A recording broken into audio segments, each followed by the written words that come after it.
అందరికీ నమస్తే. మనకి వర్షాలు పడకపోతే చాలా చోట్ల ఏం చేస్తారండి, పల్లెటూళ్ళల్లో వర్షాలు పట్టలేదు అని చెప్పేసి కప్పలకి పెళ్ళిళ్ళు చేస్తారు కదండి. అలాగే కప్ప మీద చాలామంది బిందుతో నీళ్లు పోస్తారనమాట. ఇంకొక చోట మనం ఏమనుకుంటామంటే, కప్పలు కూస్తూ ఉంటే, కప్పలు అరుస్తూ ఉంటే మనం ఏమనుకుంటాం, వర్షం పడుతుందిలే అనేసి అనుకుంటాం కదా. అసలు కప్ప అంటే ఏంటండి, కప్పకి పెళ్ళిళ్ళు చేయడం ఇవన్నీ ఏంటండి? కప్ప అంటే మండోదరి, అంటే రావణాసురుడు భార్య మండోదరే కప్పగా అవుతుంది కదండి. అది ఎలా అంటే, మండోదరి ఒక పూర్వజన్మలో దేవకన్య అనమాట. అంటే దేవతల్లో ఒక ఆవిడ అనమాట. అయితే ఆవిడ శివపార్వతుల్ని దర్శించుకుందామని చెప్పేసి కైలాసానికి వెళ్తుందటండి.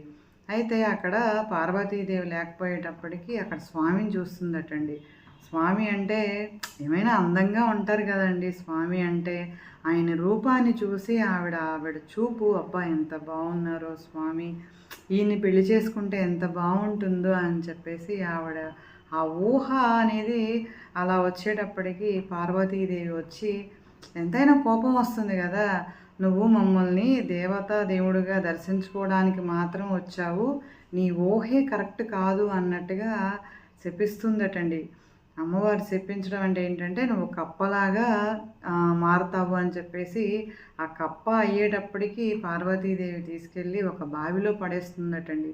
అంటే అప్పుడు ఆ మధుర బాధపడుతుందంట, ఏంటమ్మా ఇలాగా నన్ను కప్పలాగా చేసేసావు అని చెప్పేసి. అంటే అప్పుడు ఆవిడ చెప్తుందట, కానీ ఏంటంటే అనుకున్న దేవుణ్ణి మనం అలాగా ఆలోచించకూడదు కదా, నీ భావన తప్పు, కానీ నా కోపానికి నువ్వు ఇలా అయ్యావు కాబట్టి, కానీ నీకేంటంటే నువ్వు బాధపడుతున్నావు కాబట్టి ఎప్పుడైనా సరే వర్షాలు పడకపోతే మానవ జన్మ అంతా కూడా నీకు పూజ చేస్తూ ఉంటారు. అప్పుడు నిన్ను పూజించడం జరుగుతుంది. ఏంటంటే భగవంతుడిని ఆ చూపు అనేది పోయి నీకు ఒక జనాలంతా కూడా కప్పకు పూజ చేద్దాం అనే ఆలోచన వస్తుంది అని చెప్పేసి అమ్మ తిరిగి ఆ వరం ఇవ్వటం జరుగుతుందటండి.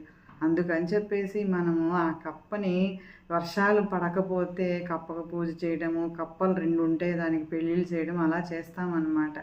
ఏంటంటే చూపు అయినా మాట అయినా వక్రబుద్ధి ఉంటే అది వేరేగా ఉంటుంది కదండి, దేవతలకైనా మనుషులకైనా కూడా.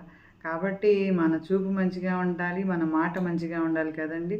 ఏంటంటేనండి, ఇవన్నీ కూడా మనం ఎలా ఉండాలో నడుచుకోవటానికి దేవతలు చెప్పిన నీతి వాక్యాలు అనుకోవాలేమో కదండి.